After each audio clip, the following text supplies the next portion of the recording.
여러분 안녕하십니까. 광주 MBC 뉴스투데이 시작합니다. 먼저 오늘의 주요 뉴스입니다. 노태우 전 대통령이 사망하면서 광주 시민들이 기대했던 사죄는 끝내 받지 못하게 됐습니다. 광주 시민 학살에 동참했던 노 전 대통령의 국립묘지 안장에 반대하는 목소리도 잇따르고 있습니다. 평화와 인권, 민주주의를 위해 헌신했던 고 김대중 전 대통령의 정신을 기리는 평화축제가 목포에서 개막됐습니다. 첨단 삼진구 개발 사업과 관련해 원주민들이 초과 이익을 공공개발에 사용하는 환수보다는 주민들에게 돌려줄 수 있는 환원을 요구하고 나섰습니다. 만선 적자와 코로나19라는 이중고를 겪고 있는 광주 지역 마을버스가 휴업에 들어갈 것으로 보입니다. 노태우 전 대통령이 사망했습니다. 5.18 희생자들과 광주 시민들이 기대했던 그의 사죄는 끝내 받아내지 못하게 됐습니다.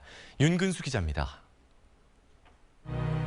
1979년 10월 26일 박정희 전 대통령의 갑작스러운 서거로 혼란한 틈을 타 전두환 신군부는 12.12 쿠데타를 감행했습니다. 당시 군부의 최고 실권자인 전두환의 곁에는 육사 동기 노태우가 있었습니다. 광주를 피로 짓밟고 정권을 탈취한 전두환의 뒤를 이어 나란히 대통령도 지냈습니다. 이제 저는 역사의 뒤편으로 물러납니다. 다시 보통 사람으로 돌아가겠다고 했지만 그가 서야 할 곳은 역사의 법정이었습니다. 거기에서도 전두환과 나란히였습니다. 지난 2011년 자신의 회고록에서 5.18의 진범은 유언비어라고 했다가 반발을 사기도 했지만 전두환에 비해선 비교적 조용하게 지냈습니다. 그래도 광주에 사죄하지는 않았습니다. 대신 아들 노재현 씨가 몇 차례 광주를 찾아 5.18 묘지를 참배하고 아버지의 이름으로 사죄의 뜻을 전했습니다. 저희 아버님이 평소에 5.18과 광주 민주화운동에 대해서 어떤 생각을 가지고 있으셨고 또 어떤 또 행동을 하셨는지를 알고 있었기 때문에 이제 40주년이 되었고 5.18 단체는 노태우의 직접 사죄를 줄기차게 요구했습니다. 이제라도 진실을 말하라고 했습니다. 5.18 진상조사위원회는 최근 대면조사 통지서를 보내기도 했습니다. 하지만 오랫동안 투표하던 그는 끝내 다시 일어서지 못한 채 세상을 떠났습니다. 공교롭게도 쿠데타의 단초가 됐던 박정희 전 대통령의 서거일, 바로 그날입니다. 그토록 기다렸던 직접 사죄는 불가능해졌습니다. 이제 전두환이 남았습니다. MBC 뉴스 윤근수입니다. 사망한 노태우 전 대통령의 국립묘지 안장에 반대하는 목소리가 잇따르고 있습니다. 5.18 기념재단 등 5월 단체는 성명을 통해 12.12 군사반란을 주도하고 5.18 민주화운동 당시 광주 시민 학살에 동참한 노 전 대통령의 국립묘지 안장을 반대했습니다. 광주 지역 민주당 국회의원인 조우섭, 윤영덕 의원도 노 씨의 생전 행보는 국가에 공헌한 사람을 예우한다는 관련법에 어긋난다며 국가장 예우와 국립묘지 안장에 반대했습니다. 민주당 이형석 의원이 국회 행정안전위원회 종합감사에서 윤석열 후보의 광주 방문에 대비해 경호 대책을 세울 것을 경찰청장에 촉구했습니다. 이 의원은 윤 후보 측이 광주 방문을 정치적으로 악용할 소지가 있다는 점을 의식해 경찰 차원의 경호 대책을 주문한 것이라고 밝혔습니다. 이 의원은 또 윤 후보의 전두환 비호 발언은 대한민국 정통성에 대한 도전이라고 비판했습니다. 요즘 하늘이 맑고 쾌청해서 특히 낮 동안에는 가을 정취 즐기기 좋은데요. 오늘 오전 중에는 이 맑은 하늘이 안개와 구름 뒤로 자취를 감추겠습니다. 특히 전남 내륙을 중심으로 안개가 짙습니다. 앞을 내다볼 수 있는 거리가 200m 안팎까지 좁혀진 곳도 있으니까요. 추돌 사고 일어나지 않도록 각별히 주의하셔야겠습니다. 현재 하늘 모습 보시면 구름이 가득 지나고 있는 상태입니다. 서해안 지역을 중심으로는 구름이 많은 가운데 산발적인 빗방울도 함께 동반될 수 있겠습니다. 안개와 구름은 대부분 오전 중에 모두 거치겠고요. 낮부터는 더 맑은 날씨가 이어질 전망입니다.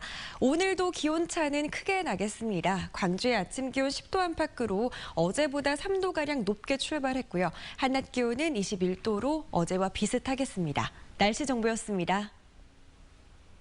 첨단 삼지구와 관련된 초과 이익 환수가 이슈가 되고 있는 가운데 원주민들은 초과 이익 환원을 요구하고 나섰습니다. 초과 이익을 공공 개발을 하는 데 쓰는 환수보다는 초과 이익을 적정 보상을 못 받은 주민들에게 돌려줘야 한다는 겁니다. 송정근 기자입니다. 대행개발업체의 초과 이익이 우려되고 있는 광주 첨단 3지구. 사업 시행사인 도시공사는 사업계획 적정성을 검토해 민간 사업자의 초과 이익이 우선 발생하지 않게 하겠다는 입장을 천명했고, 설사 이익이 발생하더라도 초과 이익을 환수해 공공개발에 사용하겠다는 입장을 밝혔습니다. 성남시 대장동 특혜와 같은 일이 첨단 3지구에선 발생하지 않게 하겠다고 강조했습니다. 하지만 원주민들은 초과 이익 환수보단 초과 이익 환원을 해야 한다고 강력하게 주장하고 있습니다. 개발 이익금을 국가나 지방자치단체가 가져가 공공개발을 하는 초과 이익 환수보다는 초과 이익을 주민들에게 돌려주는 게 맞다는 입장입니다. 헐값에 주민들의 땅을 수용한 만큼 그만큼의 보상이 뒤따라야 한다는 겁니다. 헐값을 빼앗긴 땅을 빼앗긴 거는 지금 거의 기정사실이에요. 거의 주민들 욕구를 충족시킬 수가 없어요. 이를 위해 주민들은 직접 보상비를 올려주고 이주 택지 마련과 대토 보상 등 간접 보상도 이루어져야 한다고 말합니다. 보상금을 받는다 해도 그 보상금 총액을 가지고 이주자 택지를 구할 수가 없습니다. 지금 현재 여건 속에서 보상이 아무리 많이 나온들 뭐답니까? 토지 감정평가는 다음 달 2일 공개될 예정인 가운데 보상 가격이 공개되면 주민들이 반발할 것으로 예상되고 있습니다. 전체 보상비가 주민들이 요구하는 수준에는 턱없이 모자란 6,200억 정도로 예상되고 있기 때문입니다. 도시공사는 AI 착공식 때문에 먼저 토지 보상가가 나온 지역의 주민들이 크게 반발하지 않은 점 등을 토대로 보상가가 나오더라도 크게 주민 동요는 없을 것으로 예상하고 있습니다. 하지만 주민들은 조만간 대규모 강력투쟁 집회를 예고하고 있어 토지 보상을 놓고 도시공사와 원주민 간의 갈등은 커질 가능성이 높아 보입니다. MBC 뉴스 송정근입니다. 광주 지역의 5개 마을버스 회사가 만성적자에 코로나19까지 겹쳐 다음 달부터 휴업에 들어갈 걸로 보입니다. 마을버스를 타야만 일상생활이 가능했던 시민들의 불편이 예상됩니다. 우종훈 기자가 취재했습니다. 광주 평동산단과 광산구 일대를 도는 마을버스. 차고지를 떠난 지 20여 분 만에야 첫 승객이 탑승합니다. 승객 수 감소로 만성적자에 시달리던 마을버스 운수 회사들은 코로나19까지 겹치면서 전년도보다 30% 매출이 하락했습니다. 제가 얼굴 받기도 부끄러울 정도예요. 네, 그렇게 어려워요. 손님이 너무 없다 보니까. 적자 폭이 커지면서 광주 마을버스 회사 5곳은 다음 달부터 길게는 내년 3월까지 자치구에 휴업을 신청했습니다. 민영제로 운영되는 운수회사의 휴업으로 광주 북구와 남구, 서구와 광산구 8개 노선을 도는 마을버스 50대의 운행이 중단됩니다. 마을버스 운수회사들은 지난해 발생한 적자만 17억여 원에 이른다며 지자체의 도움 없이는 운행을 할 수 없는 상황이라고 말합니다. 광주 시민 전체를 수송하는 버스 아닙니까? 전국에서 다 지원을 해주는데 유독히 광주시만 지원을 안 해요. 출퇴근하거나 병원을 이용할 때 마을버스로만 이동할 수 있는 시민들의 걱정은 큽니다. 다니려면 당장 걱정이 되지. 택시를 탄다든지 그러면 잔차 타고 된다든지 늙어갖고. 광주시는 마을버스 지원 근거를 마련하기 위해 손실액을 계산하는 용역을 진행 중이지만 내년 3월에야 끝날 전망이어서 당분간 불편은 계속될 수밖에 없습니다. 휴업에 대해서는 지금까지와 같이 운행에 따른 지원 방안을 강구하고 현재 이용 중인 시민 불편이 최소화되도록 대책을 마련하겠습니다. 교통 약자들의 발휘되는 마을버스. 적자 해소를 위한 지원 대책이 없어 마을버스 업계들은 폐업의 기로에 놓였습니다. MBC 뉴스 우종훈입니다. 광주시가 이례적으로 중앙공원 현장에서 확대 간부회를 열고 민간공원 특례 사업을 차질 없이 추진하겠다고 결의했습니다.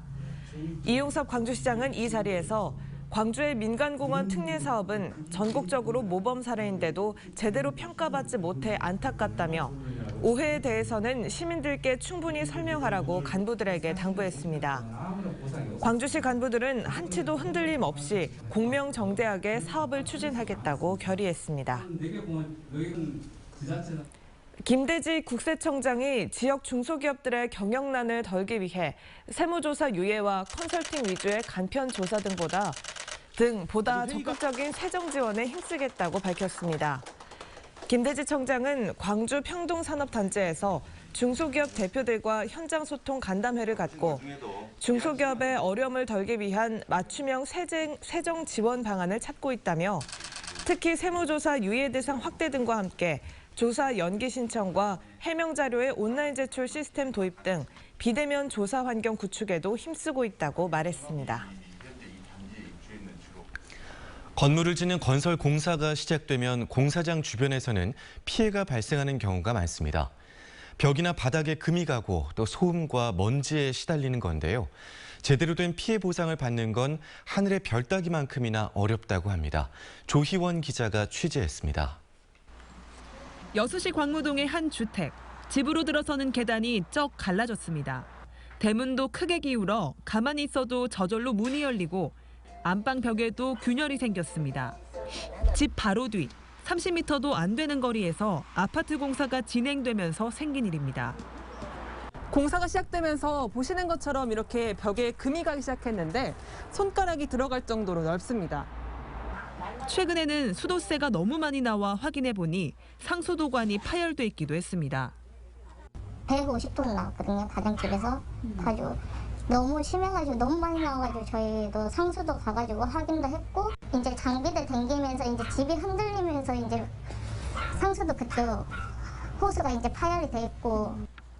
이 같은 피해를 겪은 건 이 집만이 아닙니다. 마을 곳곳에서는 기울고 깨어져 나간 담벼락이나 바닥을 쉽게 찾아볼 수 있습니다. 주민들은 공사를 할 때는 무서워서 집안에 있을 수가 없다고 합니다. 노인네들이 놀래갖고 티나다니까 밖으로. 너무 흔들리니까. 용이 넘어올 정도로 흔들려갖고 이 노인들이 티나는 거예요. 거실에 앉아있으면 소파에 앉아있으면 몸이 흔들릴 정도로 막 그럴 때도 있었어요. 게다가 공사 초기에는 펜스나 안전망도 없이 마구 흙과 돌을 파낸 탓에 지난 여름 집중호우 때 토사물이 온통 집 안으로 밀려 들어와 애를 먹은 집들도 있습니다. 시공사를 찾아가 항의해도 달라지는 건 없다 보니 결국 견디지 못한 두 집은 이사를 갔습니다. 여수시 미평동의 또 다른 아파트 공사장. 이곳 주민들은 공사 소음에 시달리고 있습니다. 한 주민이 직접 소음을 측정해 보니 규제 기준인 65데시벨을 훌쩍 넘길 때도 많습니다. 비산먼지로 인한 피해도 만만치 않아 지난 여름부터 문을 열지 못하고 있습니다. 그 소음을 그때 재봤을 때 70데시벨은 넘었으니까 방 안에서 됐을 때도 이제 문을 못 여는 것도 이제 건설기계에서 나오는 각종 매연이나 그런 비산먼지들. 올해 8월부터 여수시는 공사장에서 발생하는 소음과 진동, 비산먼지 피해를 관리하는 조례를 제정해 시행하고 있지만 처벌이나 보상 규정은 없습니다. 결국 시행사 측이 제시한 합의안에 만족할 수 없다면 피해를 입은 주민은 직접 중앙환경분쟁조정위원회에 제소하는 복잡한 절차를 거쳐야만 합니다. 그때마다 이제 막 시청을 얻으러 우리가 쫓아다니고 이런 소양이 없고. 원한 적도 없는 공사로 인해 수개월 동안 피해에 시달리고 보상조차 받지 못하는 주민들을 위한 대책이 시급한 상황입니다. MBC 뉴스 조희원입니다. 광주의 한 고등학교에서 코로나19 확진자가 나와 전수검사가 진행되고 있습니다. 광주시에 따르면 고등학생 1명이 유증상 검사에서 양성으로 판정됐고 이에 따라 해당 학교 학생과 교직원 600여 명을 대상으로 전수검사를 진행하고 있습니다. 해당 학생은 지난 22일 광주 지역 59개 고등학교에서 선발된 학생의원 회의에 참석한 사실이 확인돼 함께 참가한 학생들도 자가격리 조치됐습니다. 전두환 형사재판에서 위증한 혐의를 받는 송진원 전 육군 제1항공여단장 재판이 내년 초에 마무리될 예정입니다. 광주지법 형사 9단독은 위증 혐의로 기소된 송 씨의 2차 공판 기일을 열고 오는 12월 2일 공판을 한 차례 더 열어서 피의자 신문을 마친 뒤 결심을 진행하겠다고 밝혔습니다. 송 씨는 지난 2019년 11월 전두환 사자 명예훼손 1심 재판의 증인으로 출석해 5.18 당시 광주를 다녀간 적이 없다고 허위 진술한 혐의로 기소됐습니다. 광주 동부경찰서가 술자리에 동석한 여성을 폭행해 다치게 한 혐의로 건설업자 56살 A씨를 검찰에 불구속 송치했습니다. A씨는 지난 12일 밤 8시쯤 광주 동구 지산동의 한 술집에서 40대 여성 사업가를 수차례 주먹과 발로 마구 폭행해 부상을 입힌 혐의를 받고 있습니다. 한편 광주경찰청은 술자리에 함께 있으면서도 가해자 A씨를 적극적으로 말리지 않아 논란을 빚은 동부서 소속 B경감을 감찰 조사하고 있습니다.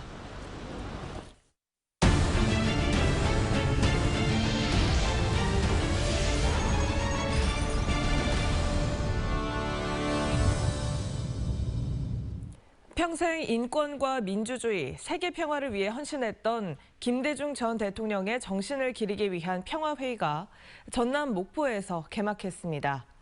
올해 처음 열리는 이번 행사에는 국내외 석학과 지도자들이 함께해 질병과 평화, 인류 등 다양한 주제로 공론의 장을 갔습니다.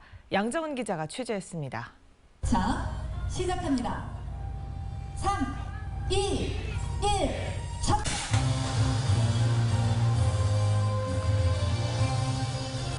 평화와 인권, 민주주의를 위해 애썼던 DJ 정신을 기리기 위한 김대중 평화회의의 막이 올랐습니다.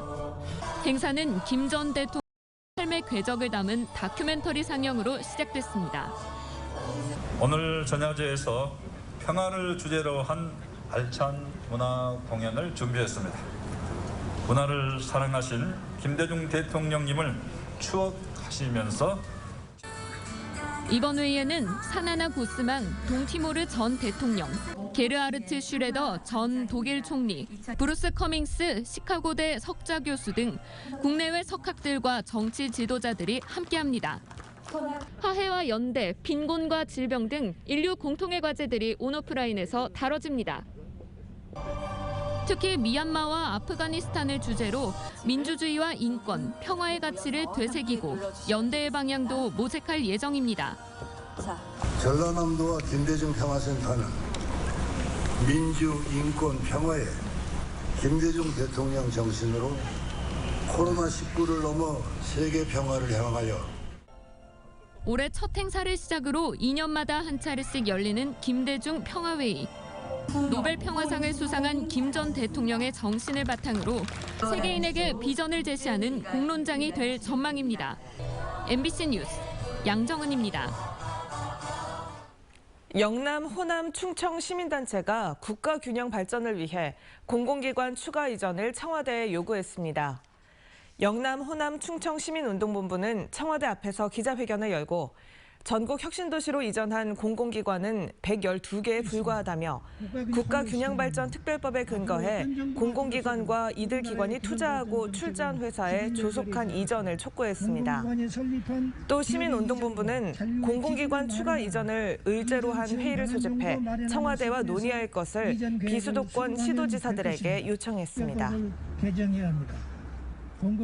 동아시아 고대 해상왕국 마한 문화행사가 나주와 영암 일원에서 열리고 있습니다. 마한 유적 답사와 강연회 등이 열리는 이번 행사에서는 전남지사와 전남 14개 시군단체장이 영산강 물줄기를 따라 왕건호를 타고 마한 역사문화권 공동발전협약을 체결했습니다. 또 마한 역사문화권 복원과 세계화를 위한 대선과제 공동건의서도 채택해 대선 후보들에게 전달할 예정입니다. 광주시가 장년층 지원을 위해 마련한 빛고을 50플러스 센터가 광주 학동에 문을 열었습니다. 빛고을 50플러스 센터는 북카페와 정보센터, 교육실 등을 갖추고 있고 일과 여가, 재취업과 노후 준비 교육 등 장년층을 위한 서비스를 제공합니다. 광주시는 장년층 지원을 위한 종합 플랫폼인 빛고을 50플러스 센터를 통해 인생 2막 설계를 뒷받침하겠다고 밝혔습니다.